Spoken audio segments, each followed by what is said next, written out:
अब हम लोग क्वेश्चन नंबर 2 में आ जाते हैं, प्रैक्टिकल क्वेश्चन का question number 2। Consider the following information of mega limit. तो हम लोग को मेगा लिमिटेड का इन्फॉर्मेशन दे रखा हुआ है, जिसमें सबसे पहले दे रखा हुआ प्रोडक्शन लेवल, उसके बाद कंट्रीब्यूशन पर यूनिट, फिर ऑपरेटिंग लेवरेज, फिर कंबाइंड लेवरेज, फिर टैक्स रेट दे रखा हुआ है। फिर रिक्वायर्ड क्या रखा है, तो compute it's earning after tax. हम लोग को अर्निंग आफ्टर टैक्स सम्स में निकालना है। देखिए कॉपी में आ जाइए question number 2। Question number 2 sums में दे रखा हुआ है प्रोडक्शन लेवल। सबसे पहले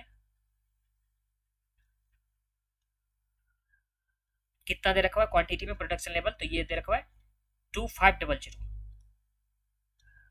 अब कंट्रीब्यूशन पर यूनिट कितना दे रखा हुआ है, तो कंट्रीब्यूशन पर यूनिट हम लोग को दे रखा हुआ है ₹150। तो ये हम लोग का हो गया कंट्रीब्यूशन पर यूनिट 150। फिर ऑपरेटिंग लेवरेज हम लोग को दे रखा हुआ है 6। फिर कंबाइंड लेवरेज दे रखा हुआ है 24, कंबाइंड लेवरेज 24 दे रखा हुआ है। एंड उसके बाद दे रखा हुआ है टैक्स रेट, टैक्स रेट दे रखा हुआ है हम लोग के पास 30%। ये हम लोग के पास सम्स था। इसमें हम लोग को निकालना क्या है, तो इसमें हम लोग को निकालना है earning per share. Earning per share ही था ना, नहीं अर्निंग आफ्टर टैक्स था।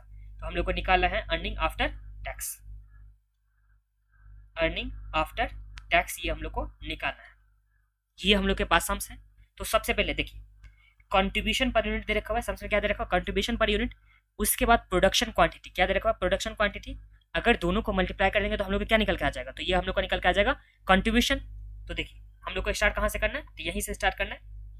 इनकम स्टेटमेंट में जो भी था उसमें हम लोग स्टार्ट कर रहे हैं कंट्रीब्यूशन से। तो सबसे पहले कंट्रीब्यूशन, कंट्रीब्यूशन कितना हो जाएगा, तो ये 2500 नंबर ऑफ यूनिट है, उसे मल्टीप्लाई कर देंगे 150 जो कंट्रीब्यूशन पर यूनिट दे रखा हुआ है, ये 150 दे रखा हुआ है, उससे हम लोग मल्टीप्लाई कर दिए। तो ये कितना आ गया, तो 2500 इंटू 150, तो ये आ गया हम लोग का 3,75,000।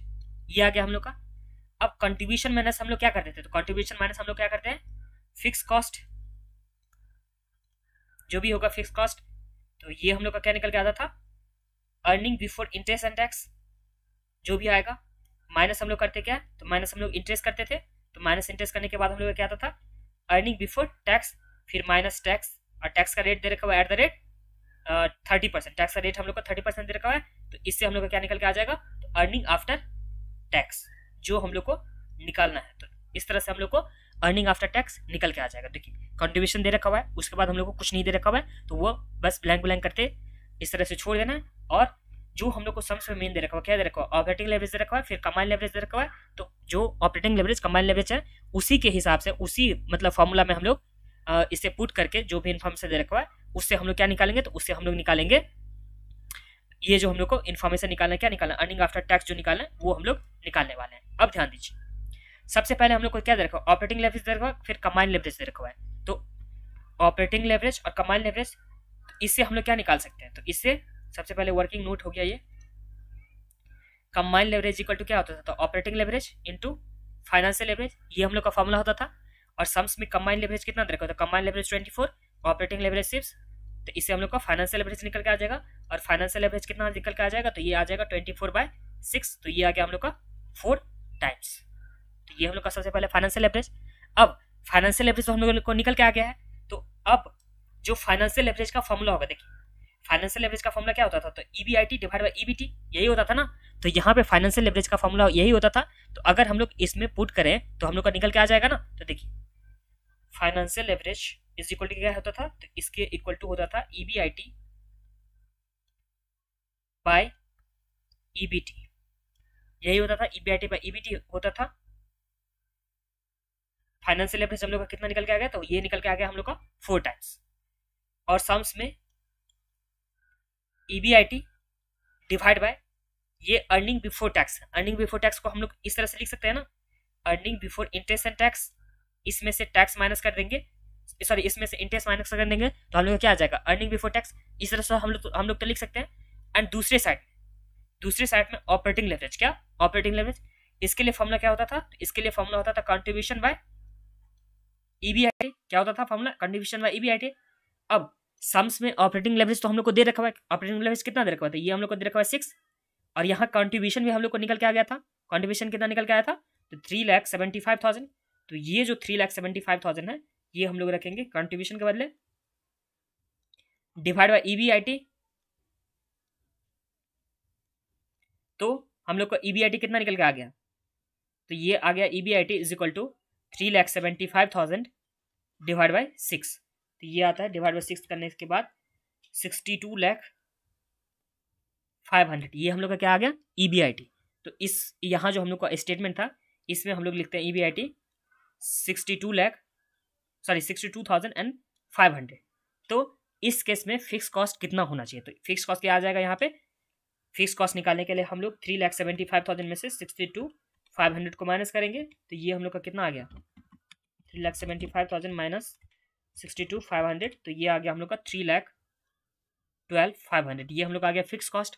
अब इंटरेस्ट हम लोग निकालेंगे किससे, तो इंटरेस्ट निकालेंगे EBIT वाला, ये फॉर्मूला से फाइनेंशियल लेवरेज में, तो फाइनेंशियल लेवरेज हम लोग के पास कितना दे रखा हुआ है, 4 दे रखा हुआ है, और EBIT कितना दे रखा हुआ है, तो EBIT हम लोग अभी निकाले हैं 62,500, यहाँ से जो निकाले हैं EBIT divide by EBIT 62,500 minus interest, cross multiplication, या सीधा लिखो 62,500 minus interest is equal to 62,500, और ये जो 4 था मल्टीप्लाई में ये आ जाएगा डिवाइड में, इस तरह से 62,500, और ये जो प्लस में अभी जो हम लोग इसे सॉल्व करेंगे तो 62,500 डिवाइड बाई 4, तो ये आ गया हम लोग का 15,620 इज इक्वल टू क्या आ जाएगा, इंटरेस्ट आ जाएगा। तो इस तरह से हम लोग का इंटरेस्ट कितना आ गया,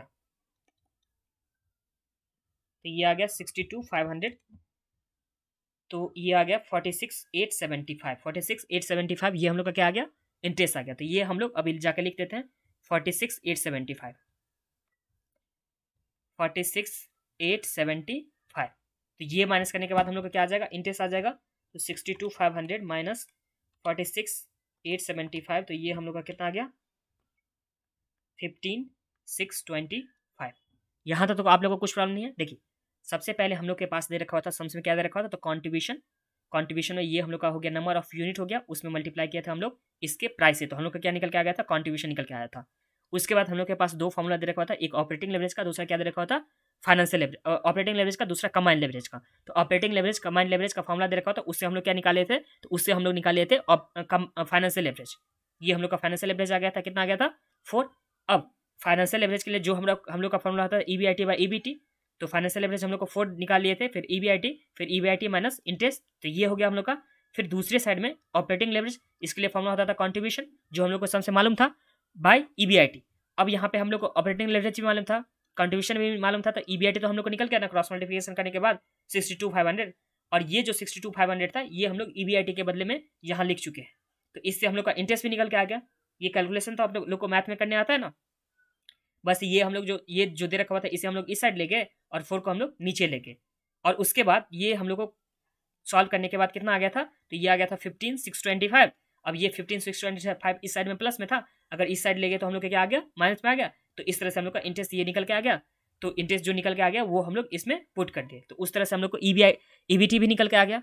अब टैक्स का रेट कितना दे रखा था, टैक्स का रेट यहाँ पे 30% दे रखा है, तो इंटू 30% करेंगे तो ये कितना आ जाएगा, ये हम लोग आ जाएगा 15,625 इंटू 30%, तो ये हम लोग का आ गया 4687.5, ये आ गया। अब टैक्स माइनस करने के बाद कितना आ जाएगा, तो ये हम लोग का EBT माइनस टैक्स कर दिया, तो ये हम लोग का आ गया 10,937.5। तो इसी के साथ हम लोग का अर्निंग आफ्टर टैक्स इस सम्स में निकल गया जो हम लोग को कैलकुलेट करना था, और इसी के साथ ये सम्स भी कंप्लीट हुआ।